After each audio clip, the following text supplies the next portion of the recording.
Hello friends, welcome back to my channel, and today we are back with another interesting topic on Docker. So in this video we are going to see how we can run a Spring Boot application on Docker.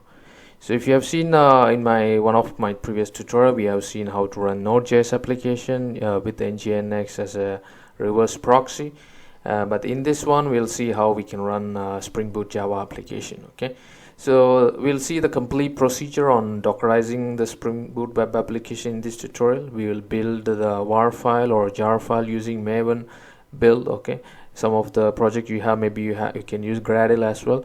Then we will create the Docker image to deploy the Spring Boot application as a Docker container. Okay, so the step would be like you will have a Spring Boot application, okay, and you will use Maven or Gradle to build the application to get your war file or jar file. Okay, and then we will Dockerize it in the Docker, and the users in the internet will be accessing those applications through web browser. Okay, so we are going to use a simple hello world project here with the Spring Boot. Okay, so the Spring Boot application in Docker container is what we are going to do. So we're going to use a simple example of hello world project. Okay, so the basic step we'll have it like, we'll be having Git where we'll have the source code. Okay, we'll be cloning the project from Git using Git Clone. Okay, and we will build the war or jar file using Maven. Okay, and then we will have the Docker file. We will write the Docker file to create the image. So then using the Docker file we will build the Docker image for the Spring Boot application. Okay, and after the Docker image is created, we will deploy the application as a Docker container.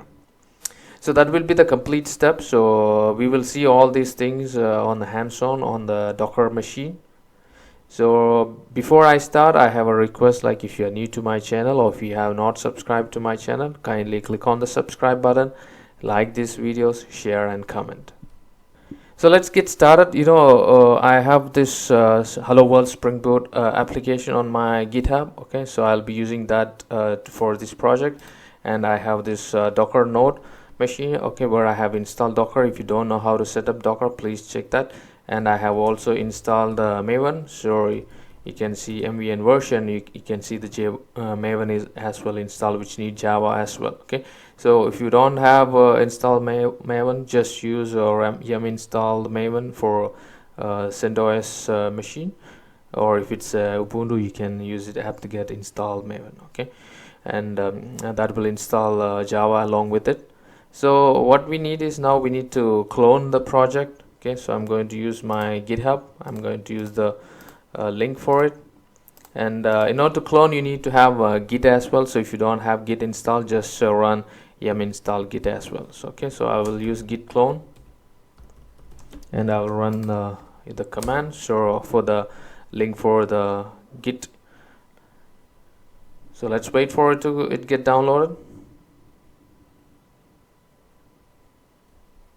Okay, so the download is completed. So if I go, you can see the folder here. Okay, so I will go inside the folder hello world Spring Boot application. So you can see now the application. So you have a pom.xml file. So I'm not going to explain all these things, how pom.xml or how to write the Spring Boot application, because that is not the topic for this tutorial. Okay, so you will have the basic code in the src folder, and the pom.xml is for your build. Okay, so now what we need is, we need to create the jar or war file. So for that you need to run Maven clean package. Okay, so I'll run the Maven command, so it will build the your jar file or war file. Okay, so here in this case it's a war file. Okay, so it's completed.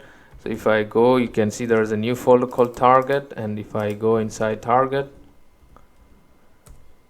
you can see there is a war file created as hello world 0.0.1 war, right? So before I create as a Docker image, if you want to test this file, you can just use java-var. Okay, and you can run this file. So let's see what it gives us output. Now you can see it's starting the Spring Boot application. So let's wait for that to get started. So now we can see the Spring Boot application is started, and you can see the Tomcat is started on the port 8080. So what does it means? Like you can access this application using your IP address. So in my case, it should be the IP address of the host and no, the 8080. So if I run, you see this hello world from Tix4u. So that's the output which I'm looking for. Okay, so I will close this page. Let me go to the machine again. So I will quit from this. Okay, so in the normal case it's running. So now what I need is I want to dockerize this. Okay, so I will come out of the target folder. Okay, and now what I want to do is I want to create a Docker file. So before I create it on this machine, I will go to my Sublime text editor, and I have already written the Docker file. So it's a very simple Docker file. So what we are going to do is we are going to use OpenJDK, the image, JDK Alpine image. Okay, and I'm going to copy the WAR file, which is under the target. That is the location where the file is there, right? Because I'm going to create the Docker file before the target file. For example, I'm going to create it here, where it's the Spring Boot app. Okay, so the target is after that. So that's because of that, I'm going to give ./target and the file there, and I'm going to copy that into the user app folder, and I'm going to make the work directory as user app. That means it's similar like CM.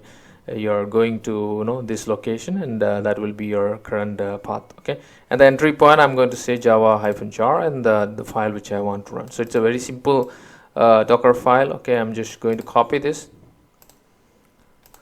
Don't worry, I will give the link for all this thing in my video description, so you can use the GitHub location to check these files. Okay, so I'm going to create the Docker file.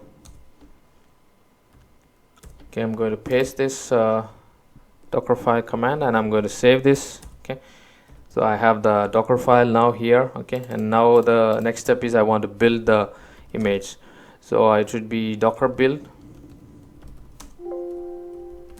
-t for tag, and I'm going to call this as Spring Boot latest. Okay, so I'm going to call this as it should be Spring Boot. Okay, not Spring Boot. Okay, it can be any name, but I just want to give it a Spring Boot. And okay, sorry, the Docker file is in the current location, so it should be dot. Okay, so let's wait. So you can see it's created the Docker image. You can see it has downloaded the OpenJDK Alpine image. Then it has done all other layers as well. Okay, so let's clear this screen, and if I go to Docker images, you can see there is a new image called Spring Boot latest. Okay, which is just created 18 seconds ago. So let's clear this screen, and next step is I want to run as a container. So it should be Docker run. Maybe you can give a name as Spring Boot. It can be any name, Spring Boot app. Okay, and I'm going to use the port since our application is running on 8080. I'm going to use the same port from the container and also from the host, and the image should be Spring Boot and latest. It would be the tag, right? So let me run this. I have not given the detached because I wanted to show you what is happening on the instance. So you can see it is created a port image, and it's running on the Tomcat on port 8080, right? If I have used detached mode, you may not see this. You have to check the logs.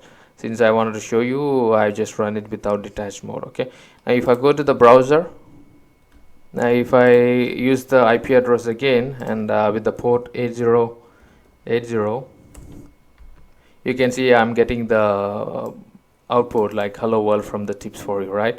So if you given a different port number from host machine, you should use that port number here. So you can see it's running the Spring Boot application is running perfectly fine on the container, right? So you can exit from here using Control-C. So that's all I wanted to show in this tutorial. So I will share these details of the Docker file and also the Spring Boot hello world application in the GitHub, so you can use it from there. So it's a pretty simple concept, but I just want to show you how to do this. So I hope this is an informative tutorial for you. So thank you for watching. Kindly subscribe to my channel. Please have a look on other tutorials on Docker, DevOps, Kubernetes, Ansible, all those videos. You can have a look, share, and comment.